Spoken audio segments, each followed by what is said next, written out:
एक शादी तो होने दो। कहानी का केंद्र बिंदु एक छोटे से गांव का युवा रहीम है।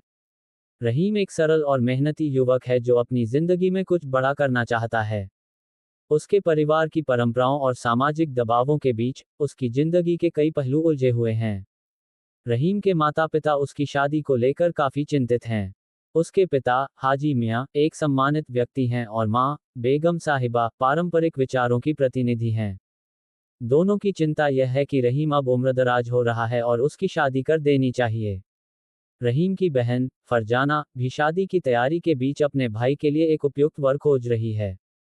रहीम की स्थिति यह है कि वह शादी करने को तैयार नहीं है। वह एक दिन अपने माता पिता से कहता है, मैं चाहता हूं कि मेरी शादी तब हो जब मैं पूरी तरह से तैयार हूं। अभी मेरे पास समय है और मैं अपने करियर पर ध्यान देना चाहता हूं। रहीम की यह बात सुनकर उसके परिवार में एक हड़कंप मच जाता है। माता पिता, जिनकी उम्मीदें और सपने अपने बेटे की शादी से जुड़े हुए हैं, परेशान हो जाते हैं। हाजी मियाँ और बेगम साहिबा को समझ में नहीं आता कि वे अपने बेटे को कैसे मनाएं। रहीम की इस स्थिति से गांव के लोग भी प्रभावित होते हैं। कुछ लोग उसकी पक्षधरता करते हैं तो कुछ उसकी निंदा करते हैं। गांव में एक ताना बाना बन जाता है और सब उसे ताने मारते हैं कि एक शादी तो होने दो और उसे अपना भविष्य संवारने पर ध्यान केंद्रित करने की सलाह देते हैं। एक दिन रहीम को एक नई नौकरी का प्रस्ताव मिलता है जो उसकी जिंदगी को पूरी तरह बदल सकती है। ये नौकरी एक बड़े शहर में है और उसके करियर के लिए बहुत महत्वपूर्ण है।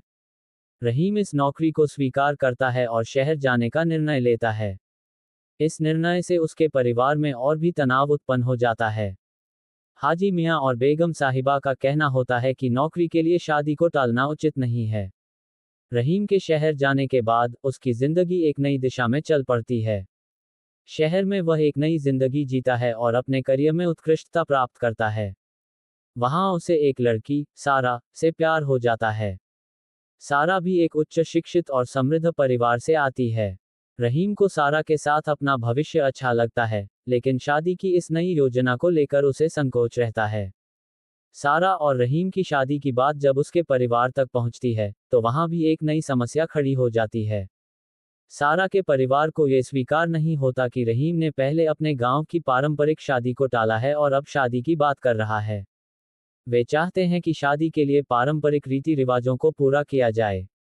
रहीम और सारा अपने परिवारों को इस शादी के लिए मनाने में लगे रहते हैं। उनके बीच कई चर्चा और समझौते होते हैं। अंततः दोनों परिवार एक समझौते पर पहुंचते हैं जिसमें पारंपरिक रीति रिवाजों के साथ साथ आधुनिक दृष्टिकोण को भी शामिल किया जाता है। रहीम की शादी एक भव्य समारोह बन जाती है। गांव के लोग, उसके परिवार और सारा के परिवार सभी मिलकर इस खुशी के मौके का हिस्सा बनते हैं। रहीम और सारा की शादी सफल होती है और वे एक खुशहाल जीवन की शुरुआत करते हैं। कहानी का संदेश, एक शादी तो होने दो। कहानी ये दिखाती है कि जीवन में पारंपरिक और आधुनिक दृष्टिकोणों के बीच संतुलन बनाना कितना महत्वपूर्ण है। सामाजिक दबाव और व्यक्तिगत इच्छाओं के बीच संतुलन बनाना एक कला है। सही निर्णय लेने से व्यक्ति न केवल अपनी जिंदगी को सही दिशा में ले जाता है बल्कि परिवार और समाज को भी समझाने में सफल होता है।